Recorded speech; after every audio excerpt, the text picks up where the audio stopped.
तो देख लो भैया, देख लो, सुबह सुबह माथाब का मंडप पसर गया, बकायदा कोहराम पसरा हुआ था, आंख के आंसू तक सूख चुके थे। बकायदा भाई साहब कोई बेहोशी की हालत में पड़ा था, तो किसी के भाई साहब माथे पसीना चुरा था, आंख के आंसू भाई साहब ऐसे थे कि रो रो कर बुरा हाल हो चुके थे। बाराबंकी जनपद के पोस्टमार्टम हाउस में माथाब का मंडप पसरा था। मामला पता किया हमने तो माथा गर्मा गया। गर्भवती महिला की भाई साहब इलाज के दौरान मौत हो गई। हम कुछ नहीं बोले भाई साहब, बकायदा परिजन बोले, आरोप लगा रहे कि देखो भैया देखो, हम तो बकायदा आसरा हॉस्पिटल गए थे अपनी बकायदा गर्भवती महिला का इलाज कराने के लिए, और जैसे भाई साहब इंजेक्शन लगा हम लोग गए ब्लड लाने के लिए, इस तरह में माथाब का मंडप पसर गया। बकायदा भाई साहब सबको रेफर किया जा रहा था कि देखो भाई देखो, अभी 20 मिनट है, जान बचा लो, जल्दी ले जाओ। अब बेचारे भाई साहब जाते तो कहाँ जाते, खुद ही सुन लीजिए, माथा गर्मा जाएगा। हमने बकायदा सीएमओ साहब को फोन भी लगाया, तो सुनने में आया कि साहब मीटिंग में है, और बकायदा भाई साहब फोन पर क्या बोला वो भी सुन लीजिएगा, लेकिन परिजनों की समस्या सुनेंगे तो माथा गर्मा जाएगा।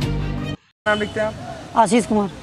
क्या मामला है? मामला ये है कि हम ले गए थे वहाँ आसरा जनसेवा हॉस्पिटल। किसको ले गए थे? इनकी वाइफ को। क्या नाम है? विकास कुमार। ये हमारे बुआ के लड़के हैं। मृतका का क्या नाम है? मृतका का नाम है रीता देवी। तो कहाँ ले गए? ले गए आसरा हॉस्पिटल। हाँ। तो वहाँ पे बोले कि जो है इनको भर्ती करवा दीजिए, ऑपरेशन की हम लोग तैयारी कर रहे हैं।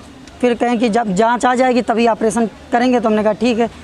आधा घंटा बाद जांच आ गई, तो जांच में बोला कि 9 यूनिट ब्लड हैं, ठीक है। तो हमने कहा ठीक है, तो कहीं कि जो है 11 यूनिट मिनिमम होना चाहिए, 10 से 11। तो हमने कहा 2-3 जगह हमने मालूम किया, 9 यूनिट में जो है इनका ऑपरेशन हो जाना चाहिए, आप ऑपरेशन की तैयारी करिए। कहीं ऑपरेशन ऐसे नहीं होगा, आप पहले ब्लड लाइए, हम ऑपरेशन करने बैठ जाएंगे, मान लो ब्लड कम पड़ गया तो हम क्या करेंगे। तो हमने कहा ठीक है। 2-3 हॉस्पिटल गए, वहाँ नहीं मिला, फिर मेयो हॉस्पिटल गए, वहाँ से हम जो है ब्लड लेकर आए। ब्लड ग्रुप था? A positive. नहीं मिल रहा था? नहीं मिल रहा था, यहाँ आस्था में नहीं था। आस्था गए वहाँ पे नहीं था। सरकारी हॉस्पिटल गए, वहाँ अंदर से ताला लगा था। फिर हम गए मेयो हॉस्पिटल, एक मित्र ने। कहाँ गए? मेयो सरकारी हॉस्पिटल गए तो क्या था?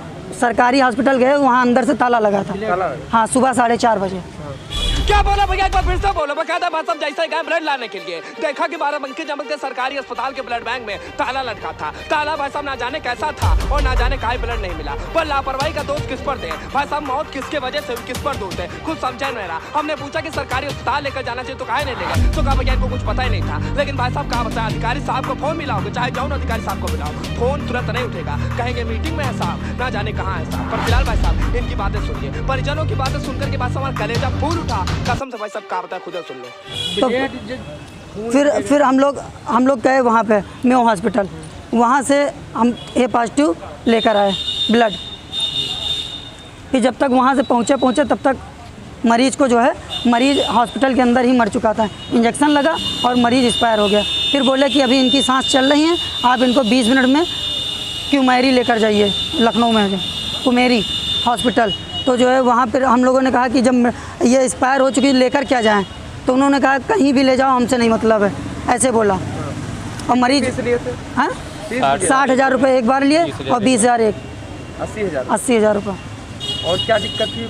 दिक्कत वो डिलीवरी करवानी थी। तो सरकारी हॉस्पिटल में फ़ोन नहीं किया था? सरकारी क्या, अब इनको पता नहीं था, ज़्यादा नॉलेज नहीं था। ये जहाँ जिसने बताया कि वहाँ चले जाओ, उसी पर्पज़ से चले गए वहाँ पे। अब ऊपर से डॉक्टर, अब क्या बताएं क्या क्या हुआ। क्या क्या हुआ बताओ।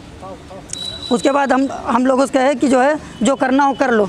हाँ। कौन बोला? डॉक्टर वहाँ के। आसरा हॉस्पिटल के डॉक्टर साहब तो इतने अच्छे बस सबके अपना माथा खुदा फूट गया। अब बताइए बस अब जिसके परिजन का एक सदस्य चला गया हो उस पर क्या बीत रही होगी। और बाराबंकी जनपद के बस अधिकारी साहब को फोन मिला तो कहेंगे साहब मीटिंग में है, साहब व्यस्त है। अब साहब ना जाने कहाँ गए। बस हम जानते हैं कि बाराबंकी जनपद में विभिन्न जगह प्रोग्राम हुआ करते हैं, चाहे वैसा एक से बढ़कर एक प्रोग्राम होते हैं, बकायदा मीटिंग भी होते हैं। लेकिन भाई साहब अगर कोई फोन करे तो उठा तो रहना चाहिए, वैसे ज्यादा कहना उचित नहीं होगा, वरना अधिकारी सब आप पर चल बैठेंगे। पर भाई साहब सुनिए जरा, बेचारा परिजन क्या कह रहा है। माथा तो हमारा बहुत गर्म था, लेकिन सुनिए जरा भाई साहब, एक परिवार का एक सदस्य चला गया है, बकायदा भाई साहब लापरवाही के चलते मौत हो गई। अब इसका जिम्मेदार कौन है, इस पर भी कोई भाई साहब नहीं बोलेगा। डॉक्टर आसरा हॉस्पिटल के अपने आप शीशम सिर फोड़े, अपने आप जो है हमारे परिवार के कुछ लोग आए तो उनसे वार्ता हो रही थी कि आपको बता देना चाहिए था, हम दूसरे हॉस्पिटल ले जाते। तो डॉक्टर ने अपना सिर खुद ही पटक दिया शीशे में कि ये लोग हमको हावी हो गए मारने के लिए, ऐसा आरोप लगा दिया। तो आप क्या मांग कर रहे हैं? हम मांग ये कर रहे हैं